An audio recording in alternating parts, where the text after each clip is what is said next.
Hi guys, in this video we will be looking at MIP 1501 October-November 2022 as we are reviewing for October-November 2024. If you are new to this channel, what are you waiting for? Kindly subscribe. You only subscribe once. Right, so we are going to look at the multiple choice, which is question 1. How many marks that? That's a little marks, so it's a short video, but just to show you how to work out with the multiple choice, because sometimes they can give you a multiple choice, or the question 1 can be a direct questions, so you just have to know your stuff, right? So they said choose the correct answer. Write the letter in your answer book next to the correct answer. For example, 1.1D. Yes, it's very important. It's essential to follow the instructions. We need to follow. So which of the following cannot be folded into a cube?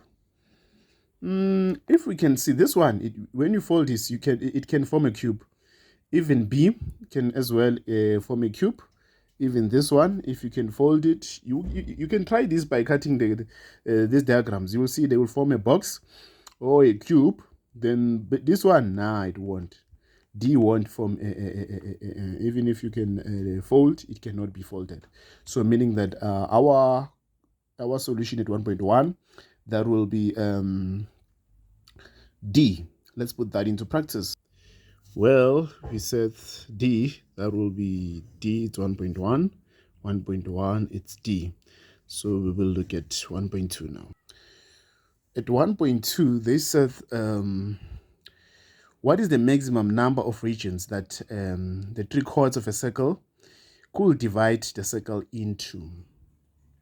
Well, there's a formula, guys, for calculating this. Let me show you the formula. The formula says Rn, let Rn be max region.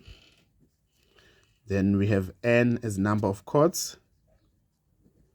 So the formula will be Rn is equals to n, and n minus 1 divided by 2 plus n. So since there are 3 chords, you're going to put 3. So it's going to be 3 minus 1 divided by 2 plus 3. So we know you punch your calculator there. What do you get? You get 7. So let's go back to our multiple choice. Do we have 7? Yes. Using our formula, we saw that B will be our solution at 1.2. It's B. So let's go to 1.3. What is the length of the toothpick in the figure? So we need to check the length. Here we have 8 inches. Here we will have 10,5. So we'll find the difference. We will find the difference in this case. So the difference in this case will be 10,5.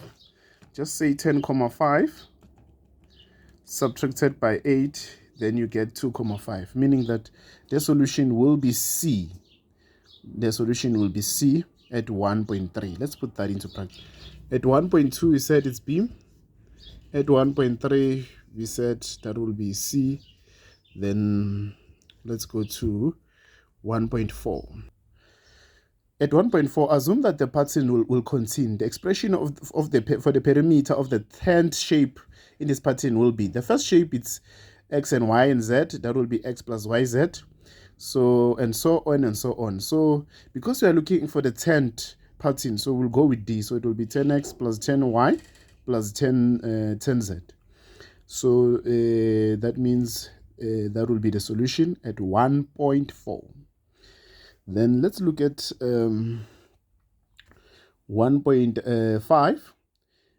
The height of an equilateral triangle of side x is, so we need to solve. Is it A, B, C, D? Let's put that into practice.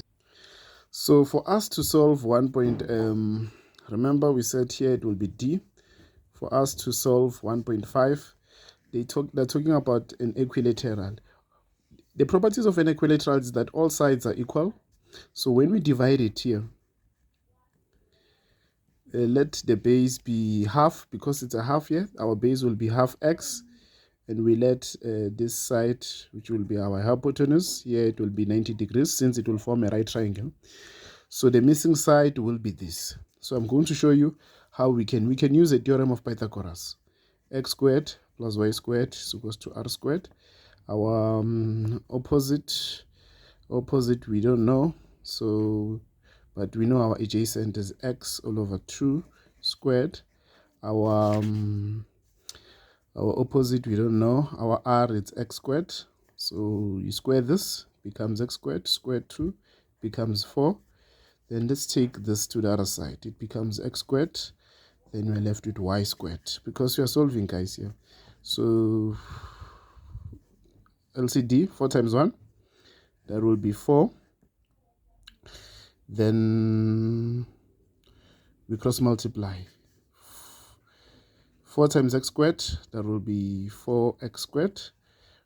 1 times x squared, that will be negative x squared. Then what is 4 minus 1? That will be 3x squared divided by 4. Then square root of y, it's y.